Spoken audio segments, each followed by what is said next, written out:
Салют, ребята! Сегодня на обзор у нас вот такая масляная пастель от Sargent. Sargent — это такая марка американской пастели. Это недорогой сегмент. Вы, наверное, знаете такого живописца американского Sargent. Но вот думаю, что, скорее всего, имя этой компании было заимствовано от имени этого художника.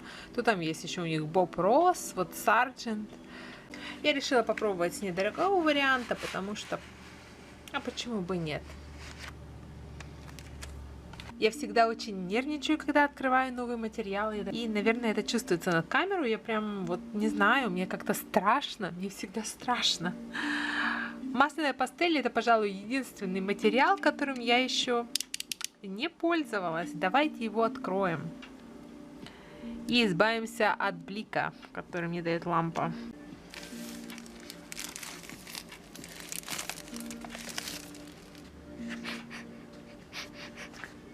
Пастель не пахнет. Ура! Это победа, потому что я думала, это будет то же самое, что знаменитая Pentel, недорогая пастель, но запаха у нее нет.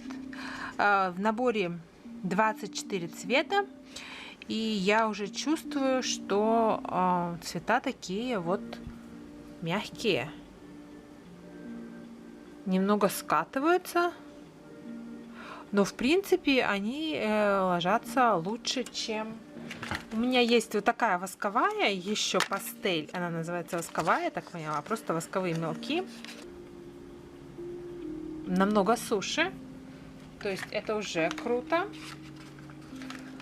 Вообще бренд этой пастели часто рекомендуется детям в школу. Именно пастель от Sargent для уроков изобразительного искусства в Америке рекомендуют детям в школу. Я этого не знала, я вычитала в комментариях в магазинах под этим товаром. Я очень часто рисую портреты, и я вижу, что здесь есть портретные цвета. Я не знаю, мне кажется, здесь достаточно хорошая линейка для 24 цветов. Зеленых мало, если вы будете рисовать много зелени. Этих цветов для портрета, я думаю, достаточно, потому что здесь есть и голубой, и зеленый, и желтый. Какие-то пироженки, макароны. Прям хочется съесть, такая красота. Давайте посмотрим.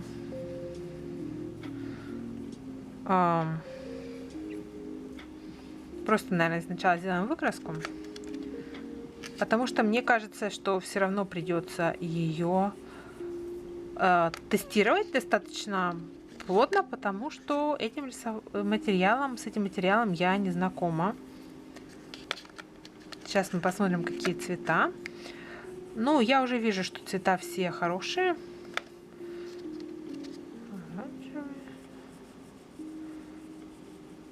Немножко она скомкивается вот здесь, вот какие-то комочки, комками идет. Окей. Значит, мы делаем одним движением.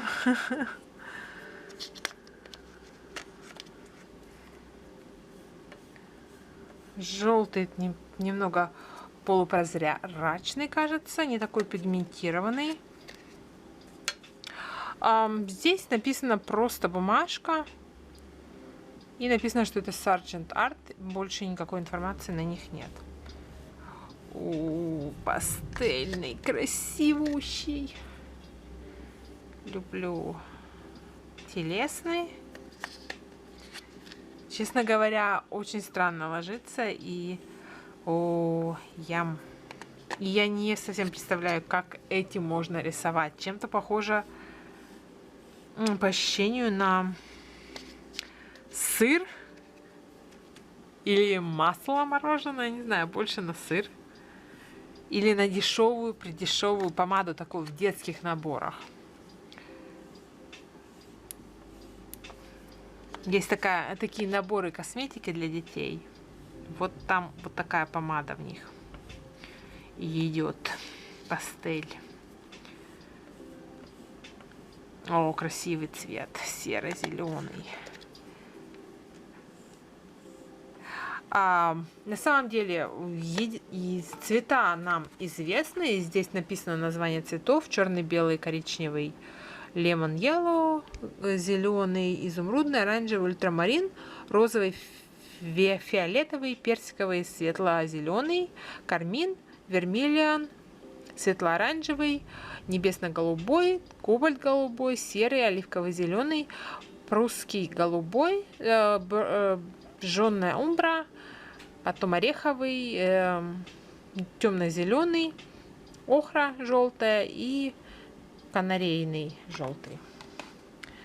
Это странно, не по списку, очень странный список, не в таком порядке, как расположено.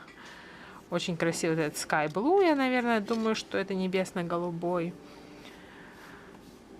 Прусская голубая, вот похоже. Ультрамарин.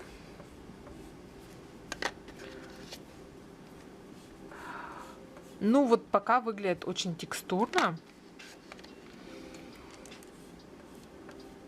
Темно-синий какой-то, белый. Давайте посмотрим, как белый смотрится.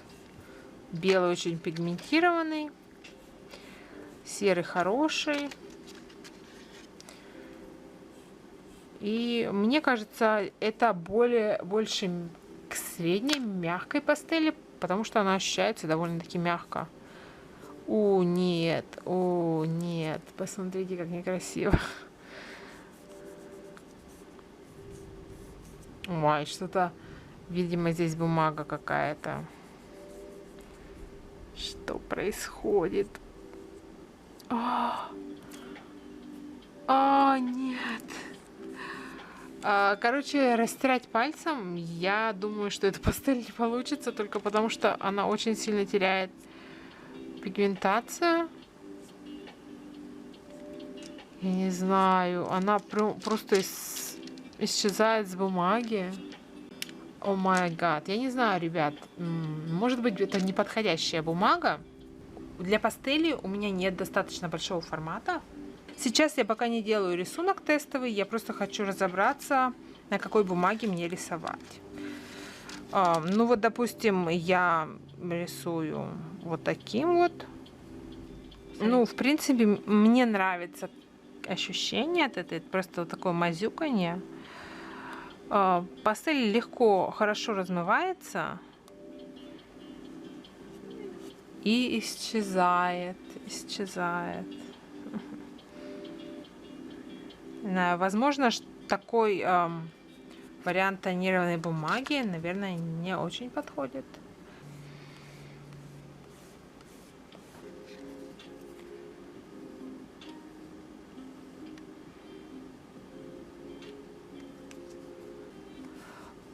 Ну, вот она смешивается легче, чем больше слоев на нее накладываете. Она не проскальзывает. При этом она жирная, немного полупрозрачная.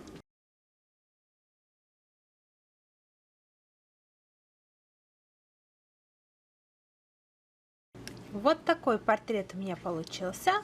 И сейчас мы будем его раскрашивать. На моей страничке ВКонтакте вы проголосовали за этот референс. Спасибо вам большое. Я очень рада такому хорошему отклику. И поэтому мы рисуем с вами этот референс. Если вы смотрите это видео, то мне крупно повезло.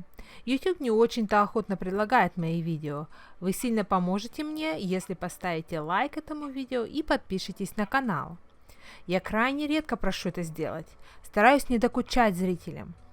Но моей мотивации нужна подпитка. Если я не буду просить и напоминать вам, то на этом ролике будет 50 просмотров, а у меня начнется депрессия и закончится всякое желание вести канал. Ведь на создание одного подобного ролика уходит как минимум 12 часов. Проявляйте солидарность и понимание. Поддержите канал лайком, поделитесь роликом в соцсетях, ведь вам это ничего не стоит. А взамен вы получите мотивацию от меня, и я буду вас мотивировать, вдохновлять, делать новые крутые видео, знакомить вас с новыми материалами.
Итак, вот такой результат у меня получился.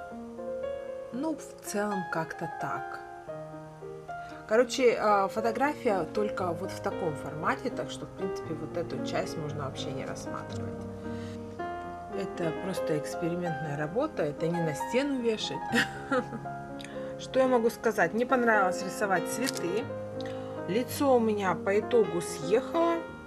Когда я накладывала второй слой на второй день, то этот слой ложился уже не смазывался, а вот ложился уже по сухому, как на первый слой. Крошки. Опять же, я так понимаю, крошки это для любой пастели это норм. То есть я смахивала их вот таким вот веничком. Вот цветы реально классно пастелью рисовать.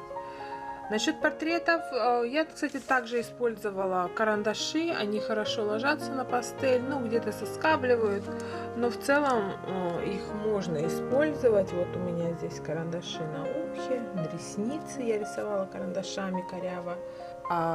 Но в целом пастель хорошая для детского материала, он и рассчитан на детский материал.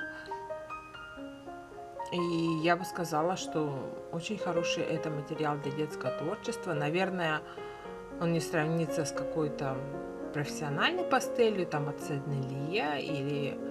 Вот видите, что вот это просветы, как от них избавляться.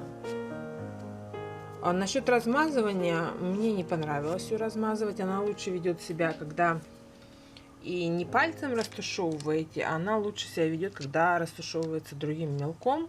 Использовала растушевочную палочку для растушевки. Она примерно работает так же, как и палец, но сдирает. Тоже немного непонятно, но думаю, еще что-то нарисуем. Давайте попробуем. Сейчас хочу попробовать вот такой более объемный портрет, потому что прошлый портрет на мой вкус немного плосковатый. Я не люблю такое рисовать, и у меня оно не получается, и мне не нравится результат. Давайте посмотрим, что у меня выйдет из этого варианта.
Сейчас попробую прокорявать здесь.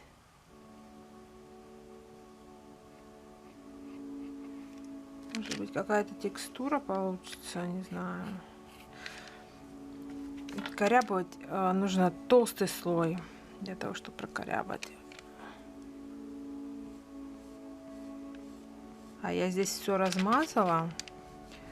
Оно в бумагу ушло. Даже не знаю. Здесь просто надо заново как-то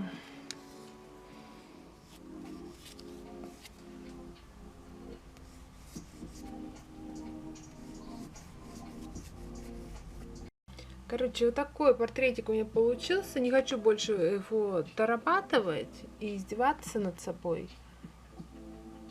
все поплыло, и не знаю, пока мне сложно какую-то детальную работу им делать, типа портретов. И давайте поговорим, что уже у нас получилось. Вот такая первая работа выполнена.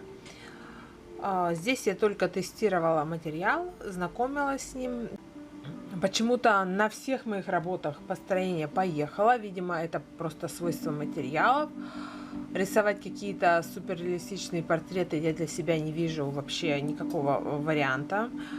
Делать масляной пастелью гораздо лучше контролируется просто масляной краски или акрил. Ну, акварель это вообще, конечно, шикарно контролируется, потому что там видно на просвет построения, когда вы рисуете. Вот, здесь все плывет. Вот такая первая работа, в принципе, сейчас она мне нравится. На тот момент, когда я ее закончила, мне казалось, что она не очень, и я решила, а не попробовать ли мне другой сюжет. И я попробовала другой сюжет. Вот такой вариант у меня получился.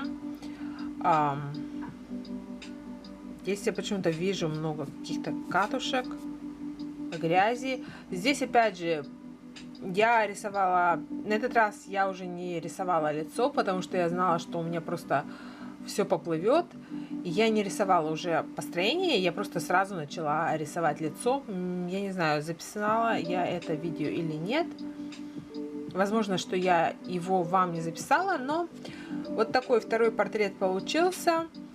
Тут я даже пыталась что-то прокорябать зубочисткой. Набросала фон такой легкий. Чем хороша пастель? То, что легко обобщать. То есть вы сразу видите и там, где нужно высветить, там, где нужно затемнить. И очень быстрые наброски, как бы по современному скетчи, по классические этюды этим материалом делать можно. И это прикольно. Не скажу, что мне нравится результат. То есть, если вы работаете на результат, как я люблю работать, я хочу, чтобы у меня была хорошая презентабельная работа. Ну, скорее всего, нет. Не знаю, как вы считаете, вам виднее. Короче, зрителю виднее. Для меня это нет. И последняя работа. Я решила сделать больше, работать медленнее и растирать тонкие слои пальцем. И вот здесь у меня видно, что прям бумага светится. И здесь нету такого ярко выраженного масляного слоя.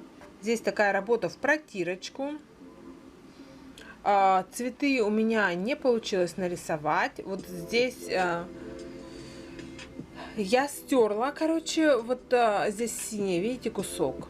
И он сверху оранжевый ложится грязно. И я стерла и положила сверху оранжевый, и он все равно ложится грязно, потому что синий пигмент немного впитался в бумагу. И насколько прозрачный цвет пастели вы можете видеть. То есть работать желательно на белой бумаге, если вы хотите ярко. Потому что на любой другой бумаге просто получится грязно. И еще я тестировала на пейзаже. Это все из головы. Ну, не скажу, что я прям в восторге. Мне не нравится, как она ложится комочками. Но это не та пастель, которую бы я рисовала каждый день. Всем до новых встреч! Увидимся в следующем видео. Пока!